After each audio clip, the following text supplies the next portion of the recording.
Olá, no Desinformando de hoje, a ruim da semana vem lá dos Estados Unidos, para variar.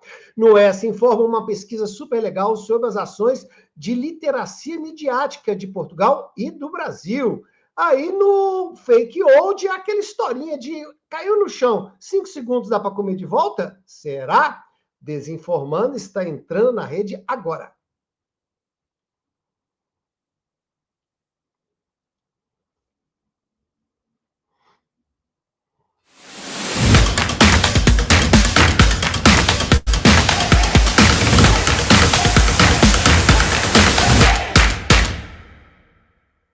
Olá, seja muito bem-vindo, muito bem-vinda, não é isso? E agora a gente tem até essa pausazinha assim dramática para entrar a vinheta, para você ficar cada vez mais ligado. Você sabe aqui, ó, eu sou o professor Cláudio Magalhães, do meu lado de cá está o pesquisador, jornalista, doutorando, que está aí preocupadíssimo sobre a questão da desinformação. Aproveita, dá uma curtida aí também, se registra no nosso canal do YouTube, Democracia da Desinformação. Participe, mande sua mensagem, também manda para todo mundo esses nossos programinhas, tá? Tudo também está registrado, tá? Você pode ver os episódios anteriores, caminhando, lavando louça, também pode ir lá no Spotify, no YouTube Music, tá tudo lá. Não falta assunto para a gente conversar, para a gente bater um papo, tá ok? Não vão perder tempo não, que mais uma vez a desinformação vem lá dos Estados Unidos. Toca aí a ruim da semana, Diego.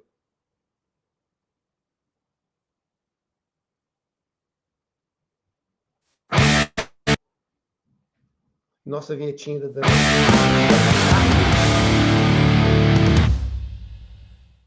É isso aí. E aí, parece que nós estamos misturando aí, o pessoal está misturando Estátua da Liberdade com a questão do meio ambiente.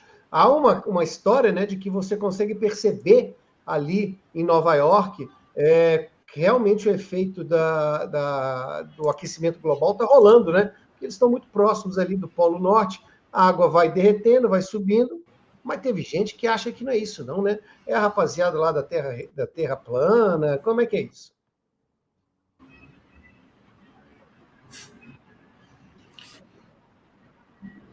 Pois é, professor, uma ótima para você e todos que nos acompanham. Essa peça desinformativa, como a gente costuma dizer, foi amplamente compartilhada nas redes sociais na última semana, alcançando aí mais de 40 milhões de visualizações por parte dos internautas, que é uma foto comparativa, na verdade, professor, demonstrando como era a estátua de 1898 e 2025. E o que chama a atenção nessa foto, conforme essa peça desinformativa, era o fato de que o rio que corta ali, né, que fica em frente à Estátua da Liberdade, estaria no mesmo nível. Portanto, isso desmentiria, a princípio, a história de que as águas têm aumentado, né? Afinal de contas, a gente tem aí o derretimento das geleiras e, por consequência, o aumento no nível dos mares, dos oceanos, e que, portanto, essa imagem, como a gente viu agora há pouco, desmentiria essa história de que o aquecimento global de fato existe. Como de fato existe, como de fato continua sendo alvo desse negacionismo climático, desse negacionismo científico, que contribui muito para a desinformação nesse caso, né? Aqui a verificação foi feita pelo UOL Confere, que é aquela editoria especial de verificação de fatos do UOL. Ele faz ali uma entrevista com especialistas para entender de que maneira que esse tipo de medição de fato é realizada, e dados científicos mostram que esse rio que corta aí a cidade de Nova York, que está ali em frente, né, à Estátua da Liberdade, ele tem aumentado pelo menos 3 milímetros anualmente. A princípio é pouco, se a gente pegar uma régua ali, 3 milímetros, a gente às vezes nem consegue perceber direito como é que é, mas quando a gente está falando do aumento de nível das águas, isso significa muito no final das contas. E essa foto, né, professor, é claro que a gente tem aí uma ilusão a partir da maneira como essa foto é apresentada. O ângulo é diferente, você tem a questão ali da altura que essa câmera foi colocada para que essa foto pudesse ser feita, que cria toda essa ilusão e essa percepção equivocada de que o nível da água estaria ali exatamente mais de 100 anos depois. Portanto, mais um caso aí de negacionismo científico que a gente traz aqui no Desinformando. E é importante você falar, a gente voltar sempre na questão do aquecimento global, porque a gente sabe que é uma das vítimas em relação à desinformação, não é de hoje, né? Já é talvez a primeira grande vítima das fake news, antes dela terem esse nome, já era essa história do aquecimento global, que uma parte significativa eu considero que não tem. Que é um negócio maluco, né? Porque é só todo mundo que tem, sei lá, 20 anos, né? Ou pelo menos 30 anos, né? Não contando ali quando a gente é criança, a gente consegue perceber a mudança do clima. Outro dia eu vi um colega nosso que colocou uma foto muito interessante, dizendo que antigamente a gente andava nas estradas e você tinha sempre os bugs, né? Você tinha os bichos que batiam na janela. A gente chegar no final da viagem, a janela estava toda suja de animais, não é? E hoje você anda e não tem isso. Mas os animais desapareceram? Claro que não, né? Você teve um desmatamento, você teve um aquecimento, você teve uma mudança na biosfera. E essa biosfera, essa mudança só acontece que você tem uma mudança de temperatura, mudança de clima. Mas olha, Diego, eu acho que também um bocado é culpa também da gente enquanto jornalista, sabe? Por exemplo, toda vez que a gente tem aí uma enchente ou um desastre, as pessoas, né, o jornalismo, ele só destaca o desastre em si. Raras vezes eu vejo alguém dizendo assim, olha, a enchente que aconteceu no Rio Grande do Sul, né, ela é motivada pela mudança climática, pelo aquecimento global. Olha, o fato da gente estar tendo um ciclone fora de época, isso é por causa do aquecimento global. O fato da gente não tocar no assunto quando é a possibilidade de falar o aquecimento global, isso gera também a desinformação.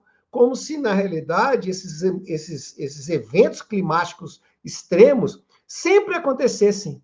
Né? Sempre foram no passado, estão acontecendo agora. E, na realidade, cabe ao jornalismo, né? E a gente está sempre divulgando que, ok, você já percebeu? Tem muito mais desastres agora climáticos do que tinha quando você era mais jovem. Isso deve-se a quê? Deve-se ao aquecimento global, à mudança das questões do meio ambiente. Né? Então, fica-se também muito só no fato e não que ele é consequência de um caso. Eu acho que isso ajuda muito na questão da desinformação. Mas a gente sabe muito bem que isso passa, né, Diego, pela questão da educação.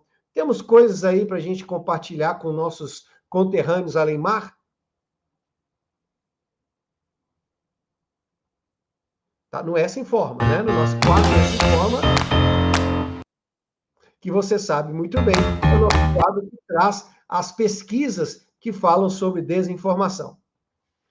Então, Diego, o que você traz para nós? Isso mesmo, professor, um estudo feito por brasileiros e uma pesquisadora portuguesa, todos vinculados à Universidade do Minho, lá em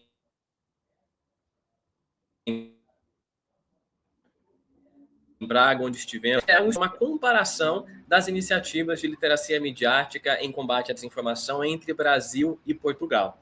Vale aqui algumas questões, professor, que a gente sempre traz também aqui no Desinformando, que tem a ver com a diferença de estágio que esses estudos possuem quando a gente está falando de ações que foram implementadas e de políticas públicas que foram implementadas em Portugal, por exemplo, em relação àquilo que temos hoje aqui no Brasil. Portanto, esse artigo é interessante porque ele dá uma dimensão, principalmente do ponto de vista teórico, em que medida que essas questões têm sido discutidas e principalmente aplicadas no nosso cotidiano, seja aqui no Brasil, seja lá em Portugal.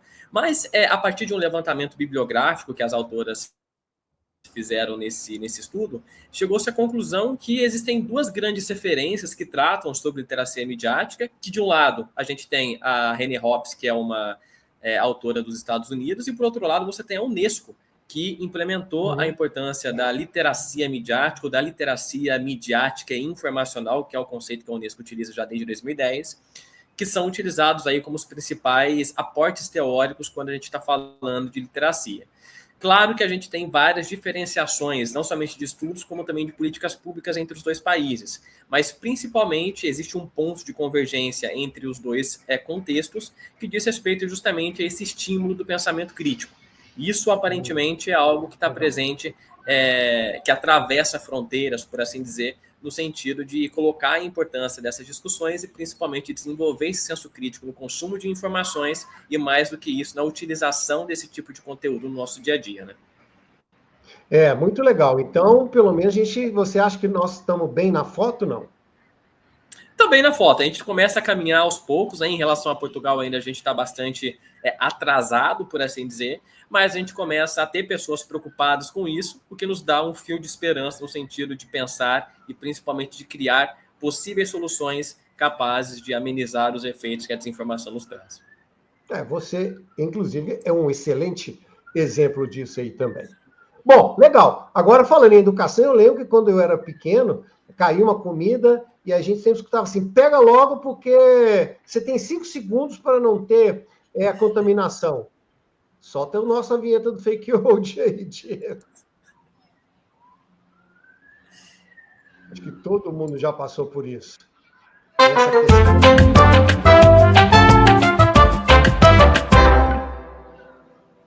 Aí cai, né? Bom, pronto, deu 5 segundos, pronto. Quer dizer que as bactérias têm relógio do tipo assim, opa, fica lá contando. Na hora que pega aquele pão no chão, deu 4 segundos e meio, a bactéria fala assim, puta, não deu certo, olha, mas meio segundo eu contaminava esse troço. É o que dizem pra gente, né, professor? Mas na prática, de fato, isso não acontece, mais um mito aí que a gente vai desmentir no Desinformando. Se aquela superfície está contaminada, não vai ser não vai ser 60 segundos que vai fazer com que aquele alimento não se contamine de alguma maneira. Então, se ele caiu no chão, ele vai ser contaminado. O próprio fato da gente pegar também o alimento, a gente já contamina ele, afinal de contas, a gente não vai ter um alimento esterilizado, soprar, né? esterilizado. Ele sopra. Aí sobra pior ainda. Junta mais, contamina mais ainda, exatamente. Então, esse de fato é um mito, mas existem alguns alimentos que de fato podem conter ali uma taxa de contaminação maior, principalmente aqueles alimentos úmidos, e de acordo com estudos científicos, a superfície de madeira tende a possibilitar o contágio ainda maior desses alimentos infectados. Então, se ele caiu, ele vai ser infectado em maior ou menor grau, mas existem sim alguns alimentos que podem ser mais contaminados do que outros, mas vai trocar assim 6 por meia dúzia, né? Exato, assim como exato, as superfícies. A madeira era mais porosa, a pedra, se ela tiver mais limpa, né, também tem isso, ou seja, mas não vai ser o reloginho da bactéria que vai indicar se vai contaminar ou não, não é isso? Rapaz, depois dessa a gente tem que ir para sua dica, solta aí.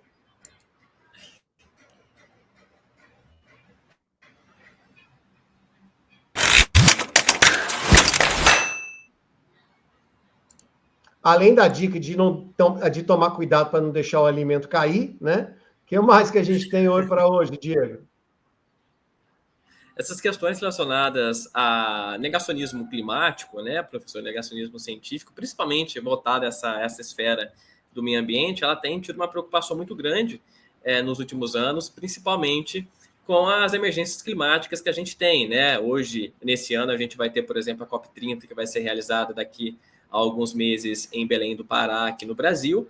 Desinformação é um dos assuntos que tem sido discutido também nesse aspecto, e conforme o Fórum Econômico Mundial que aconteceu o ano passado, desinformação e mudanças climáticas são os dois principais temas de risco global, de acordo com as discussões que ali foram colocadas, né? Então, eu acho que a principal dica que a gente pode dar, e talvez nem está muito no nosso alcance, passar muito por aquilo que você falou no início, no sentido de trazer, ou da maneira como essas questões são trazidas para o público, por exemplo, por meio do trabalho jornalístico.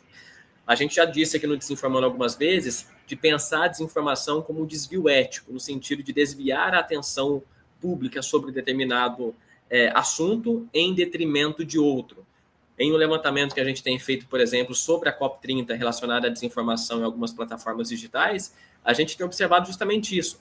De fato, a COP30 tem sido registrada nas plataformas, mas a gente não vê as pautas que a COP30 vai tratar, por exemplo. Então a gente vê muito meme, a gente vê, por exemplo, imagens geradas por IA da Janja no jantar romântico com o Emmanuel Macron, por exemplo, desviando totalmente o assunto. Dando foco nas questões, por exemplo, das hospedagens, né? Nas questões desse, ou seja, você falou muito bem, o que vai ser tratado lá? Isso. E quando a gente não fala o que vai ser tratado, a gente também está contribuindo com a desinformação. A gente vai voltar nisso muitas vezes, ainda mais com a COP se aproximando, e realmente o aquecimento global digamos, era grande, até pouco tempo atrás, antes das eleições, a grande estrela da desinformação. Agora tudo indica que ela vai continuar, a não ser que a gente fique de olho com a ajuda de todos nós, mas também aqui do Desinformando. Um abraço, pessoal! Valeu, pessoal, até a próxima.